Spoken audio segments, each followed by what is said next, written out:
Hello everyone. I know most of you, but for the ones who doesn't know me, I am Lale Bryce. Welcome to Gordon's Book Lunch today. We are so happy to see you here.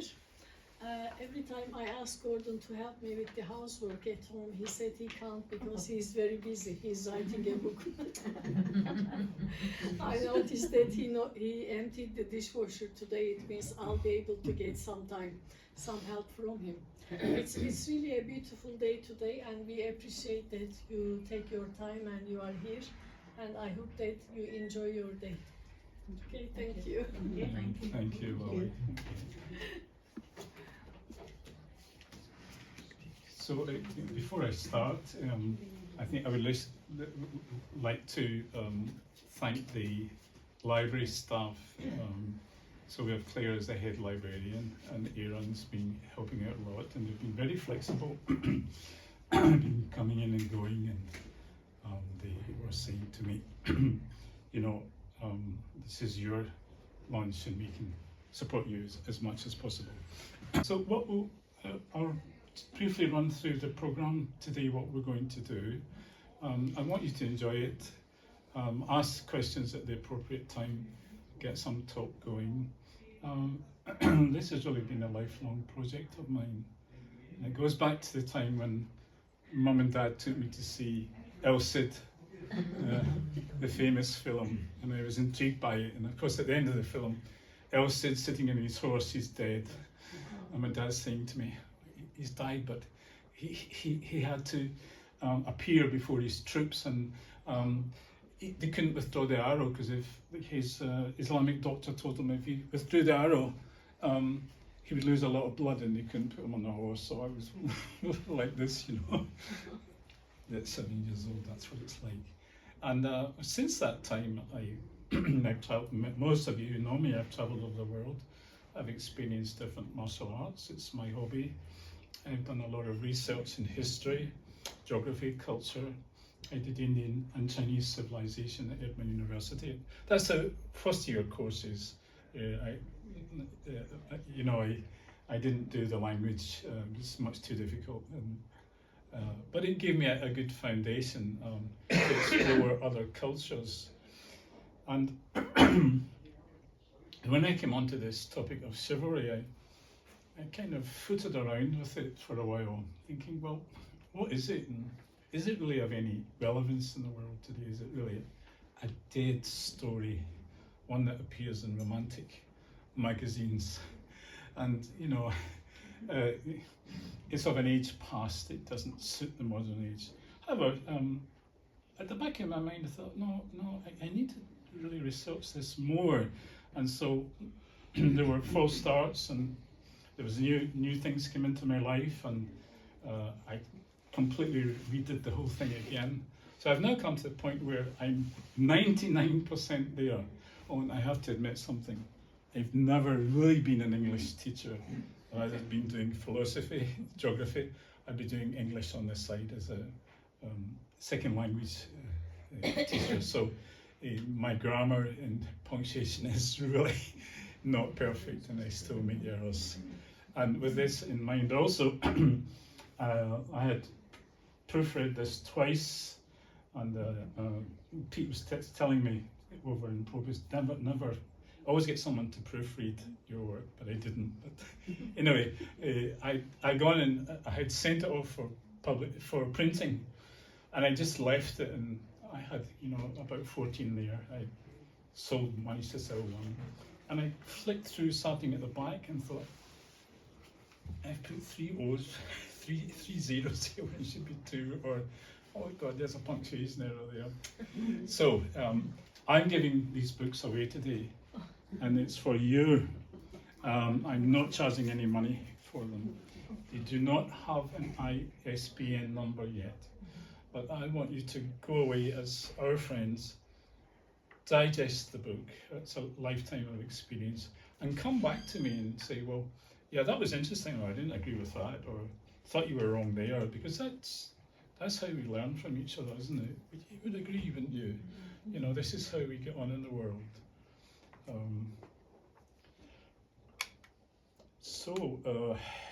I would ask for a contribution.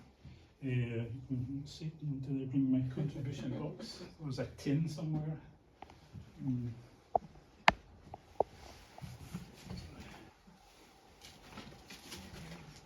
sure I brought it out. Never mind. You know, a small contribution perhaps, because the first copies are always quite expensive. You know, it wasn't cheap to get it printed. So now let's start and relax and enjoy the presentation as best you can. So when I put my hand up here, that's you know. So I was thinking that our culture needs a new chivalry, but what might it do for us?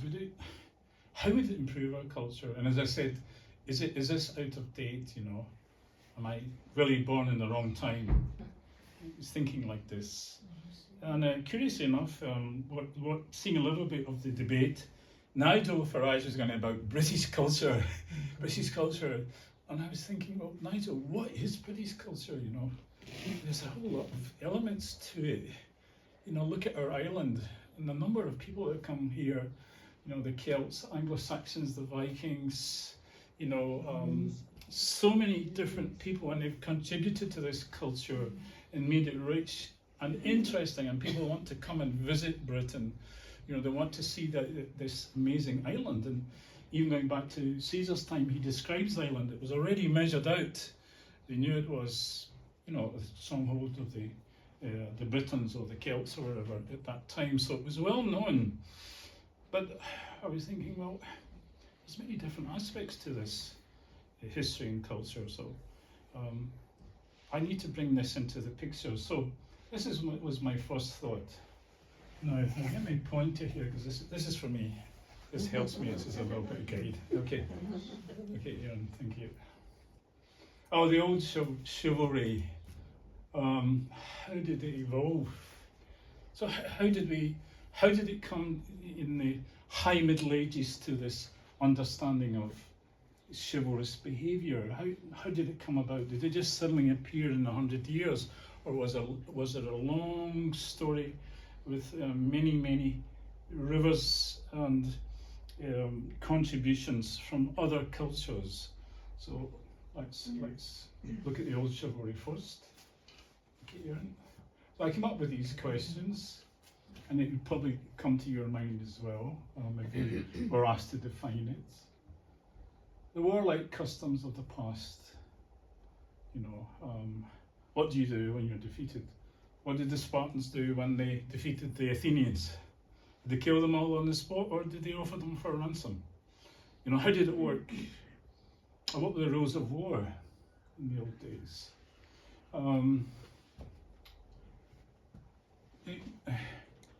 Which cultures, which civilizations, which past? I mentioned that already.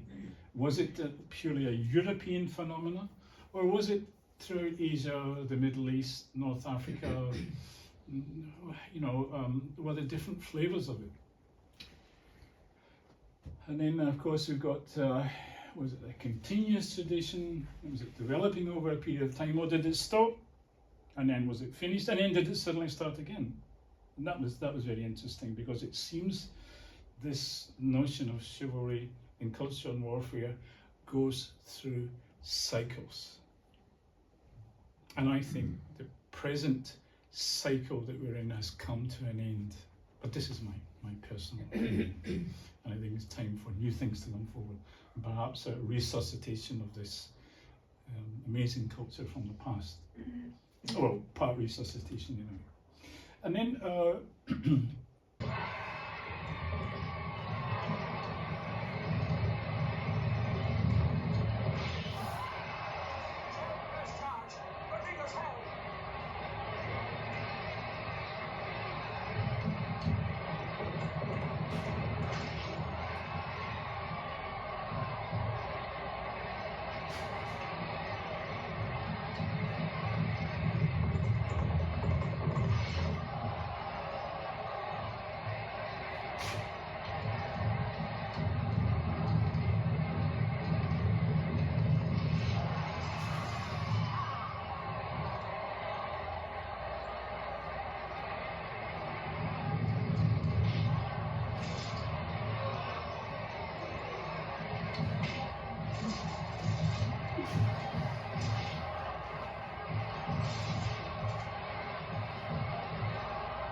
Yeah, Thanks, Lloyd.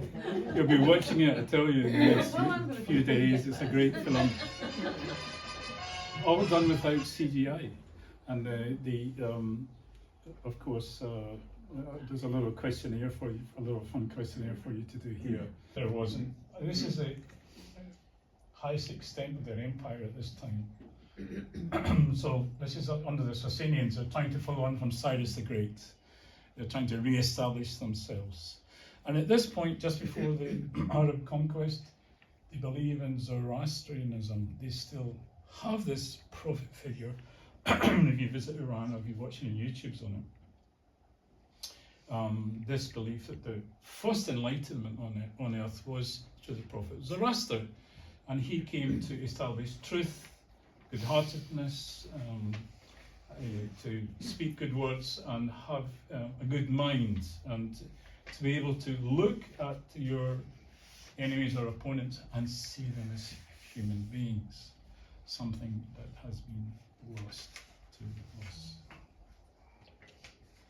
And so, going back to this point, of course, we're told that the Roman Empire fell, because we get it to the, Rome fell about, is it 420 or is it 480, somewhere around there, but it didn't. It went right through to 1453 until it became a small city-state around Constantinople, which I spent a lot of time there, and of course I toured all that area before even I met Lally, and I knew about the area. And later on, we managed to get out to Jordan. I think the Iranians didn't go down in civilization much, maybe, I don't know from this map. But the Iranians, we met a few, I've met a few, they're very proud people. They're aware of their distinguished past, and they look on, and this comes in the book, they look on Alexander the Great as a Western monster, tyrant figure who came to destroy their culture. So they're not too, they don't appreciate Alexander.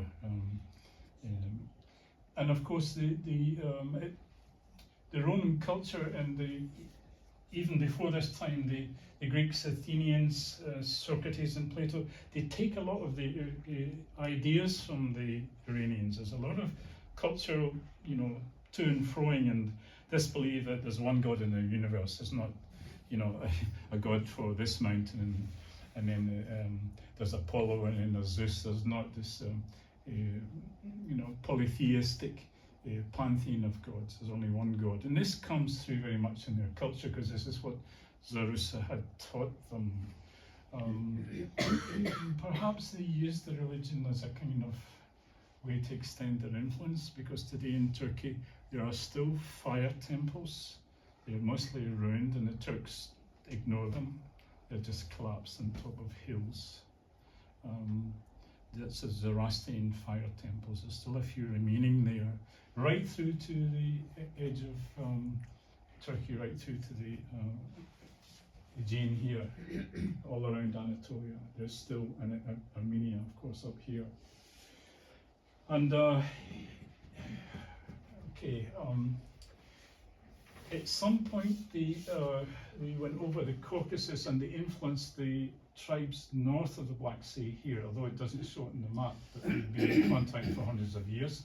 There's a trading route through here, of course, and then you had the, over here where Georgia is today, you had the Dniester and the Dnieper, and then you had the Volga River up here coming into the Caspian Sea. So these are trade routes. So the idea is spreading with trade. It seems that the Arthurian tales were possibly, this is just a theory, it's not been proven, that the Arthurian tales were brought to Britain by the Alans, who were in the nomadic Iranian group, and they occupied this area up here, north of the Caucasus Mountains, Ossetia today, Chechnya, Dagestan, up this area, Crimea. And when the Romans were expanding, of course, later on they brought in the Federati, they conquer people and recruit them, as a very clever policy of theirs. And so there is this belief the Arthurian stories are partly based on Ossetian Alania stories, especially magic swords coming out of lakes, cauldrons. This is a theory, though it's never been proven. But there is the Nart sagas. They're also called, have this seemingly Arthurian tinge to them, and we know from the Roman book called the Notia Dignitatum that Alan's soldiers were based on Hadrian's Wall. They were cavalry soldiers, and also based down in England as well, down in the south. And they were brought in as auxiliary cavalry. And of course, they must have been intermarried. They must have learned Latin, and the British people would speak Latin to them. It was that kind of, time. And this is where some of our culture comes from. I believe that firmly in my heart that it's this time when Britain was occupied by many different groups from throughout the Roman Empire. All right, let's go to the next one. Erin, thank you. I just talked about this now. I think I can do away with that one. Now we come a bit later on, and we come to Ireland. It seems that the Arthurian principles of chivalry and showing honour to protecting women and children, those early ideals had fallen away. And Adaman, who was one of the students of in Iona, and he became an abbot in his own time. He called a meeting in Bur in 697 to come out with a law against brutality in warfare that was happening across Britain. And he came out with this law. He invited many abbots. He invited one from Pictland, the Dalriadian Scots. He invited the English from Northumbria and the Britons here in southwest Scotland and Cumbria. Come over and let's tell these soldiers to behave themselves. There's too much slaving and killing going on. They've broken the laws of chivalry that we learned in the past, in the late Roman period. And he comes out with this law called the law Lex Innocentium, the law of the innocents. And here's where one day I exploded in the house. I just went completely mad. I couldn't watch what's happening in Palestine thinking they need a Lex Innocentium. How can Westminster, how can the MPs sit there and vote and just ignore a ceasefire? And both sides are to blame. You know that, I know that. And women and children are being massacred and tortured. Don't they see their opponents as human beings? But don't you also think we're going to be looking at the same thing happening between Russia and Ukraine at the moment? Because they've just been bombing children's hospitals. Come on. Well, war is war, and this is what happens, and the people who suffer are the innocents. It's the children and the women who really have got nothing to do with it. They get caught in the crossfire. Yes, and that goes back to the early laws of chivalry. So it wasn't just between the knights. It was when the knights would make money from captured knights. Robert de Bruce, Scotland became very rich because he released about 32 English knights, but they had to pay a ransom. And overnight Scotland became wealthy. There was this trade, and then there were Scottish knights also released. They had to pay a ransom as well to Bruce. But these are ideals, and I agree with you. I take a slightly different take on Russia, but you're right. I think this is a problem, and fire and forget missiles. They don't feel responsible. They're not there, and they can get the media to come in, and they can get all sorts of fake stories going on. This is a problem with the modern world. So what's really going on? Well, we do know that the Lancet just a few days ago said there were 186,000 dead at the moment in Palestine. And of course, 186,000, that's the number they came up with. They've been questioned on that, but they say it's ancillary deaths from hunger, starvation, women in hospital, people dying in hospitals, etc. you know, and some of this responsibility falls on us, friends, because we negotiated the Balfour Declaration, and in the Balfour Declaration, you know what it says? The people of Palestine's rights have to be respected, and they're not, you know, and it's been like this for so long. So some of this responsibility, I think, falls on us. So maybe we need to, you know, try a bit harder to get the two sides to come together. Anyway, let's go on to the next one here. Beating of horses, as I said, Azerbaijan today, they're still beating horses there. I visited this area last year. I did a flying visit. I wasn't in Azerbaijan, but I was in Dagestan, just up from it. But they love this custom, and that's where a lot of the horses were traded from, I should say, in the Middle Ages. They came all the way from Azerbaijan. There was a big trade in this. Okay, let's go to the next one.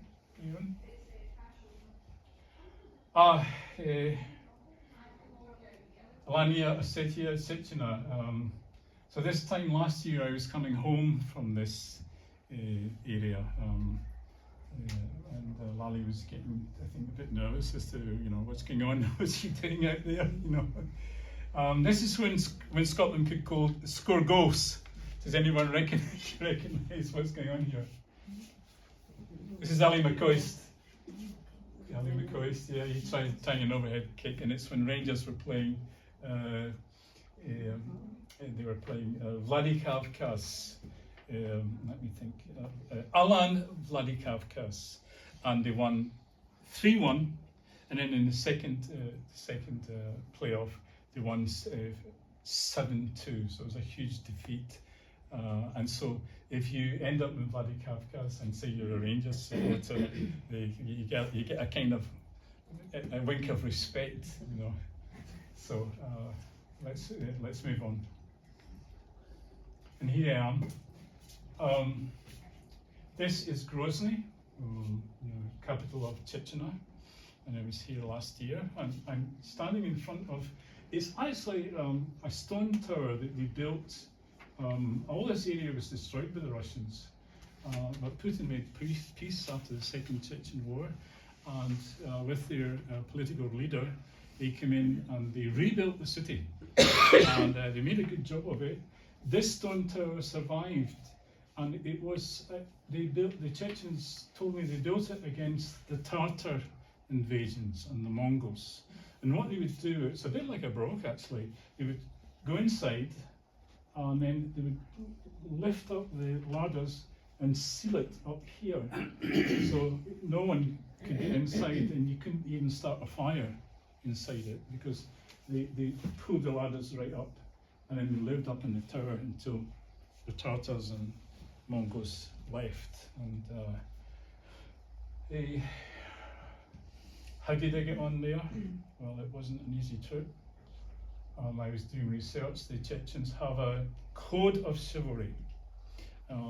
It's called, they have two codes actually. They have an ordinary code, Konak color, this comes in the book, and they have a customary code that's kind of like basic laws, and then they have a chivalrous code of honor. And I checked it out and asked them, is this, because I'd found it on a blog, and I asked them, is this all true? And they sat down and said, yes, we have a very strong code of honor here. And they said, it's like, it's Scotland Highlands. And they pointed to the kilt. I said, yeah, the clan codes, maybe. They said it was similar. So if you get into a feud and you killed somebody, this is in the Chechen custom, they can get retribution. So it can end up in clan warfare. So what they have is they generally have councils where they try to settle these disputes, but there's a mark of honor. And I'll tell you ladies, the secret of the Chechens, it's not their military prowess and their cleverness for war, it's the power of the women in the culture. I noticed this. The women are extremely strong, and Although they're mostly Muslims, and Egyptian men sometimes have 2 or 3 wives. It seemed to me the women were behind the scenes and very powerful and strong, and they can advise about marriage and clan relationships, and this man's good, that man's not, this clan is good. And I was only there for 3 days, so it was interesting, and I did see my references were correct, and I could put it in a book about them. They have a high honour system, and some of them respect the West, though. They know about our history. One chap spoke very good English with me, and I was also teased a little bit, why are you coming? There's a war on, what are you doing here? This kind of stuff. And so it was interesting. I wasn't there for that long. I did also go to Georgia. Georgia was amazing, and I have joint difficulties with my knees. Through martial arts, I injured my knees, and I got fantastic treatment on my knees, and I mentioned that to Mary. It was very cheap. It was only $60 for 3 hours. They worked on my knees and ankles, so that was another reason I went to that part of the world.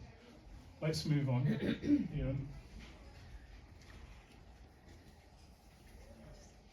Aha, the end of chivalry.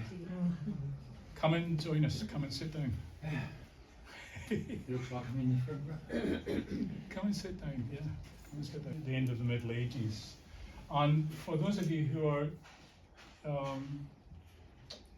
literature buffs, you'll know Don Quixote and Cervantes, again, we're back in Spain, starts to mock the knights and chivalry. It's out of date. Yes, and he writes this farcical book, and Don Quixote is attacking the windmills, and Sancho Panza, his helper, a bit like a squire, is advising him, what are you doing, you're going to get into trouble, and he does get into a lot of trouble, and it's very comic, and it really is at the end of the Middle Ages, and we can go on to the next one quickly. Oh, sorry, sorry, I didn't want to come on to this just yet, but at the end of the Middle Ages there, you have the rise of mercenary soldiers, you have the introduction of guns on the battlefield, you have standing armies, the pikeman with his guns has become, it's easy for him to shoot knights on horseback. So, you don't need knights on horseback anymore, basically. And so the whole theme of chivalry begins to fall away. And also castles can be knocked down by cannons. And then there's a move towards rationalism. Middle Ages, they're superstitious, come on. It's time to leave them behind. And this is the thing that we get with around about 1607. I think he wrote the book twice. Did he write it as a series of short stories first? I think he did, yes, that's correct, yes. And then he picked it up later. Okay, let's move on, guys, to the next one. So Walter Scott. Now, I have to admit here, I actually never read the Waverley novels. My auntie had a whole collection of them in the house. I thought, oh my goodness, there's so many of them. And she said, you must read one. Take one away and read it.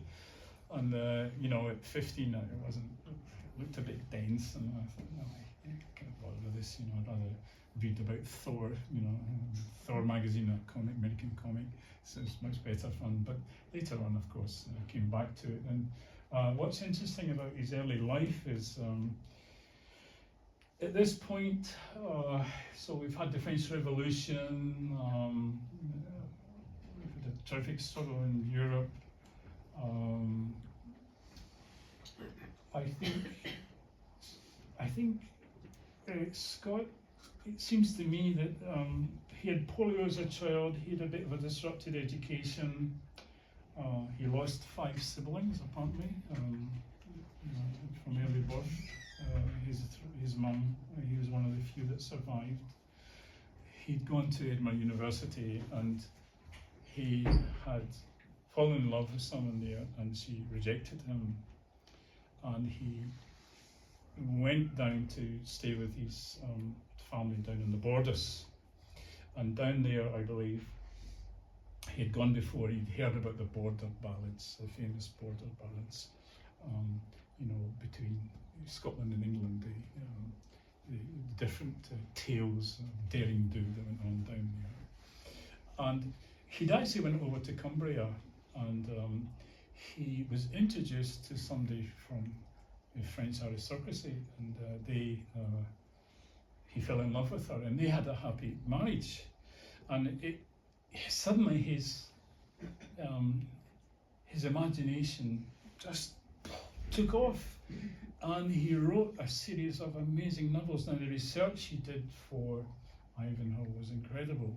He went back to the old records. He talked to the surviving Masonic groups and Templar groups, I guess, and they carried down the stories from the old times. He dug out a lot of stuff. He's very well researched, and I've quoted quite a lot of him in the book because he's the one figure in European history that brings back this idea of the Middle Ages and early Middle Ages. What was it all about, guys? Are we seeing it in the wrong light? This is what he's saying. He's saying, let's look at it again. Maybe there's much more to it than we think. And have we lost something here? And he started a fashion. Let's do the next one, Aaron.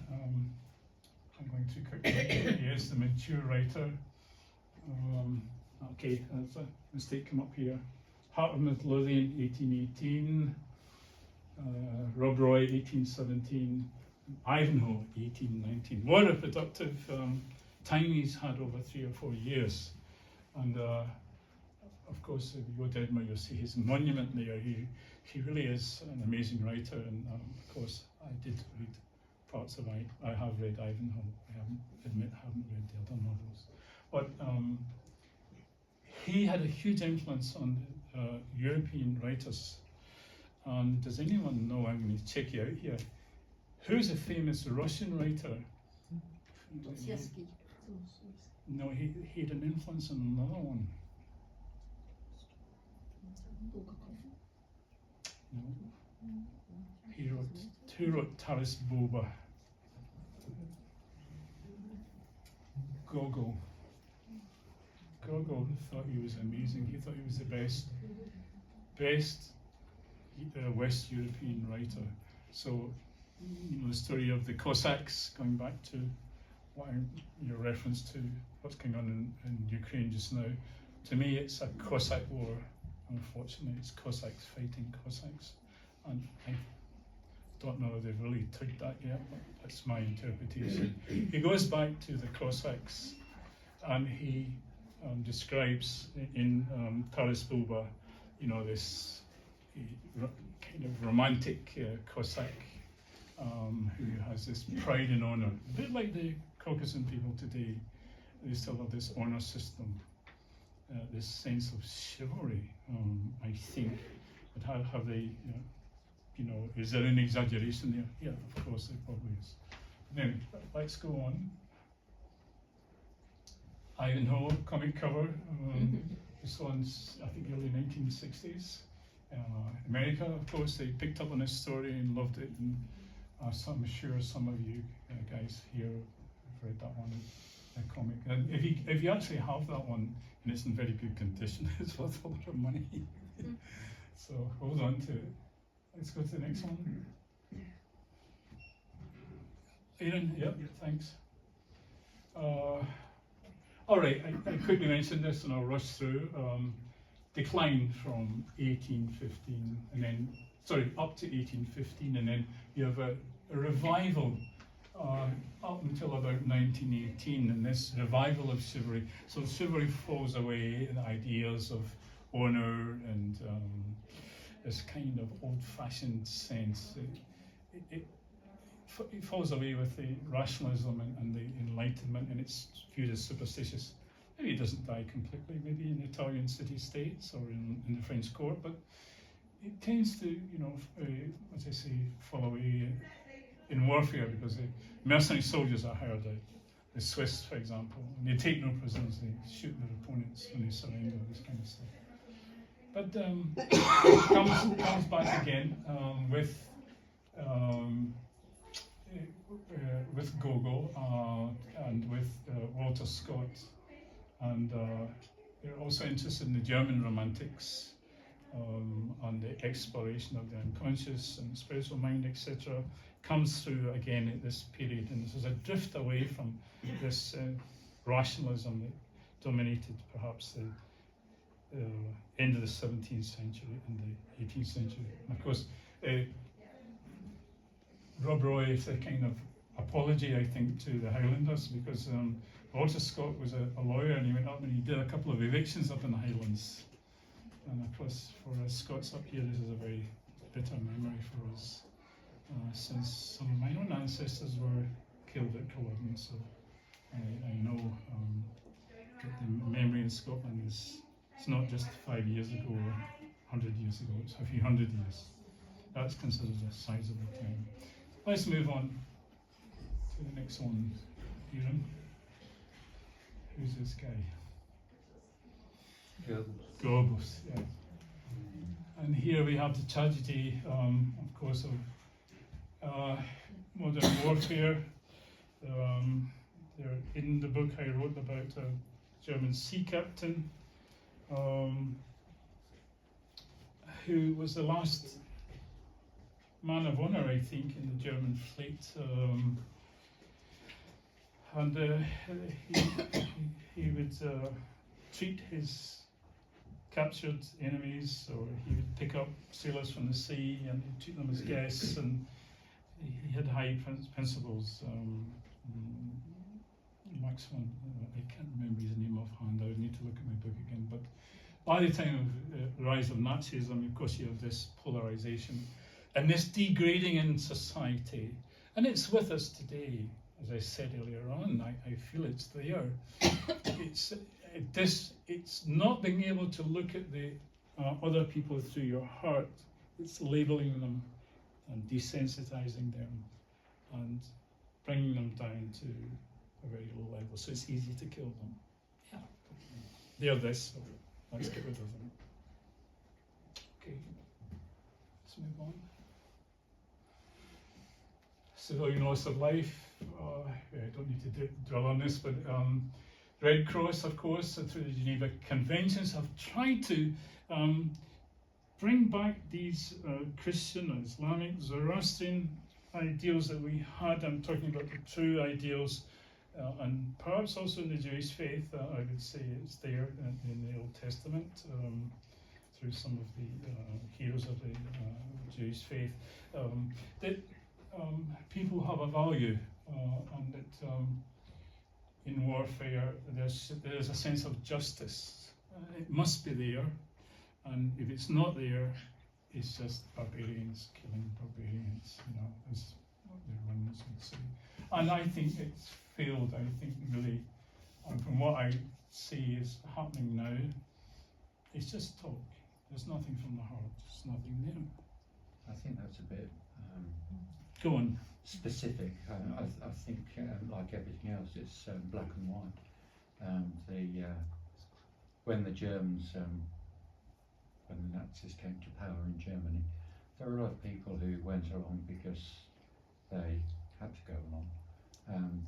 They were particularly beastly towards certain sections of society, not just the Jews, criminals, Slavs, gypsies, the whole handicapped, Anybody who wasn't there but there was a sort of undercurrent there. I mean, Rommel was one of Germany's greatest generals, but he was implicated in the attempt to assassinate Hitler, and was actually killed after a while because of that very thing.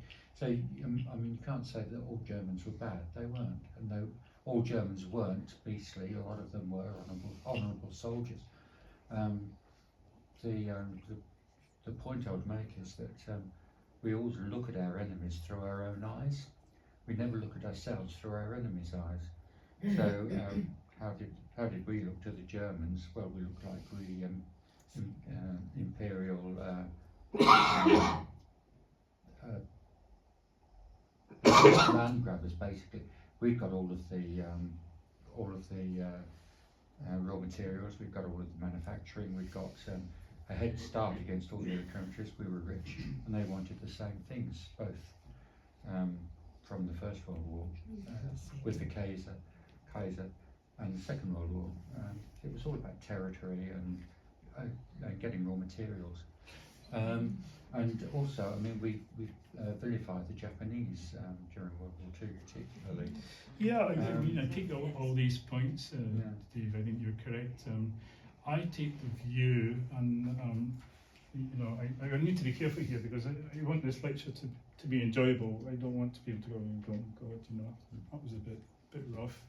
I take the view that there are forces working in the world above the politicians and above the king and queen, and they sometimes initiate wars. It's called culling of the population. If you look at the First World War, how did we get into the First World War? We didn't have an army. All we had was a navy. Okay, we had an overseas empire, but our army was very small. How on earth could we take? You know, we had been friends with the Germans. We hadn't had any trouble with them for a very long time. How did we find ourselves? Okay, there was alliances, this and that, but you can't help feeling that a lot of it is theatre and staged. But anyway, thanks for your point.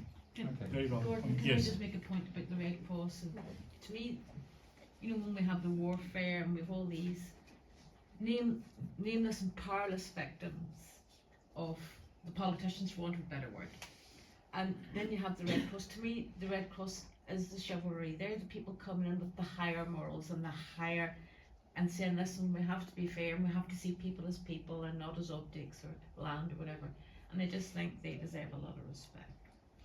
Yes, that's true, but I would like to think that, and here I can't say because I've never been a soldier. I've never served.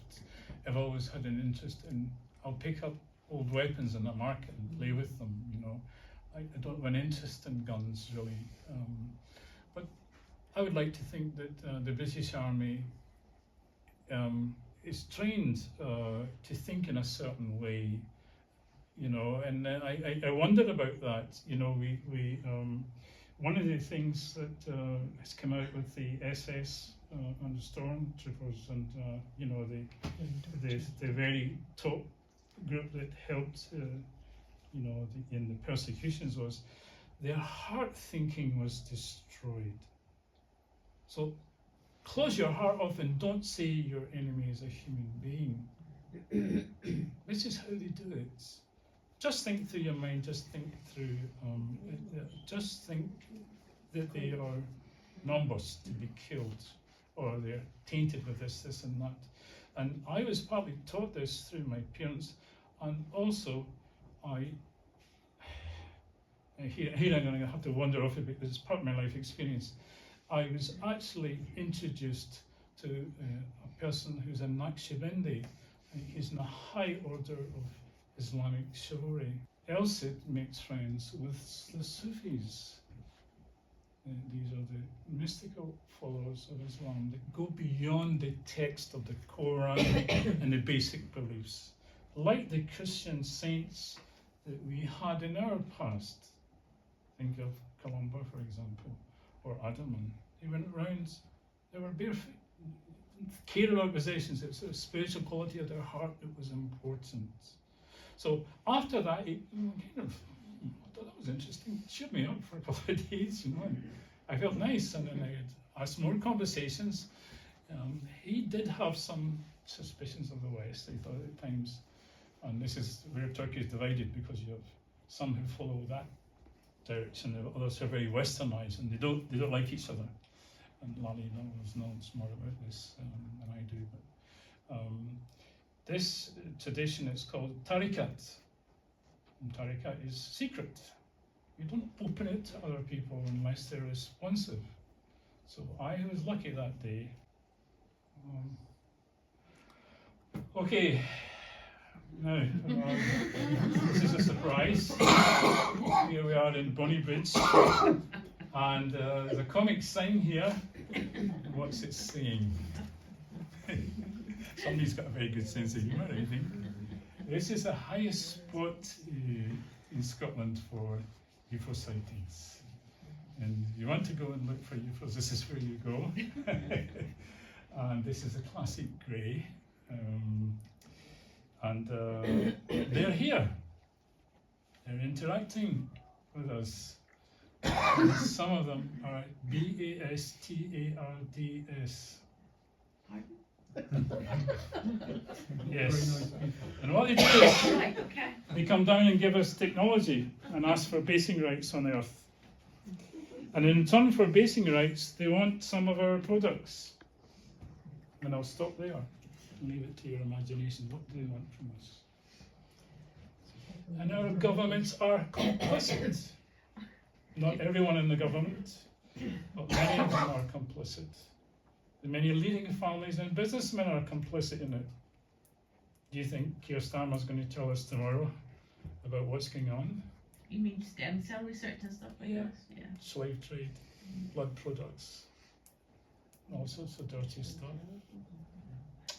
And fortunately also, there are another side to this. There are good ones also interacting, I believe.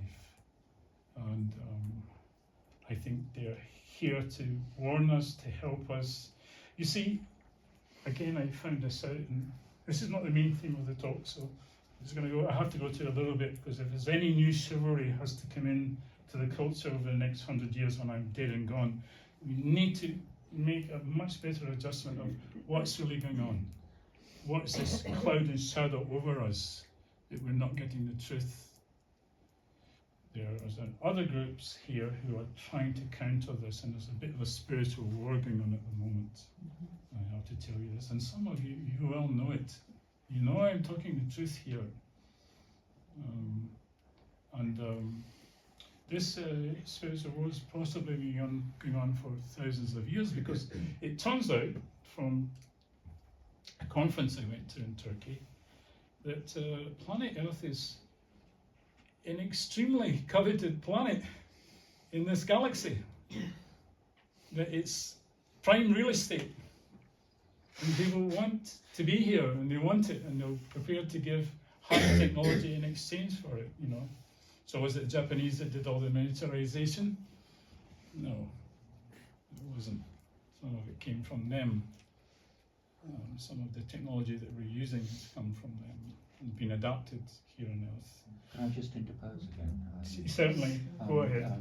Any alien civilization that manages to get to the Earth has overcome some huge physical and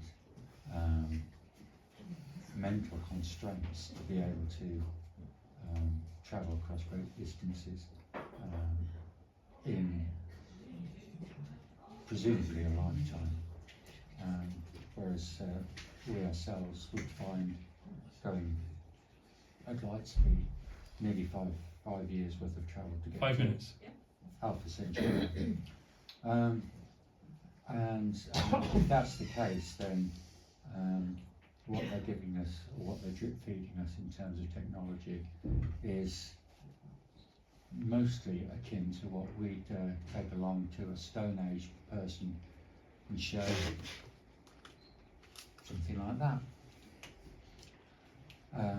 Just a Leatherman. So it's beyond, so totally beyond their technology that they think it was magical. Sorry. Right, can I just interrupt you there, Dave?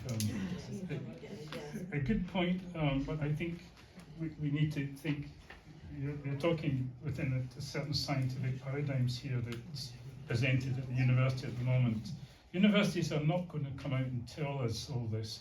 The reason is they write books about it, they want to make money, there's a timeline. Secondly, it knocks people who have got fundamental religious beliefs, it knocks. They don't want a catastrophic disclosure, because if you believe that there's only, you know, there's only God in the earth and there's nothing else in the universe, that everything else is barren and planets are just gas giants.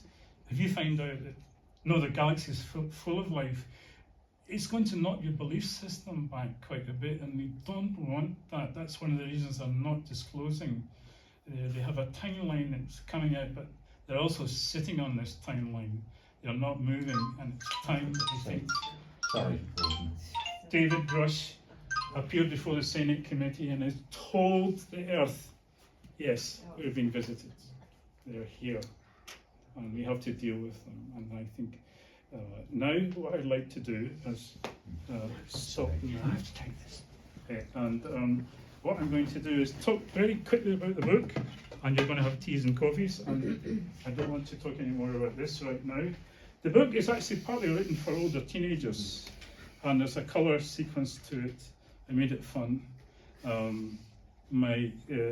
I've broken the custom. The titles for my chapter, I've got full stops at the end, but that's deliberate. There's lots of stuff about First World War, the Spartans, the Romans, many different things.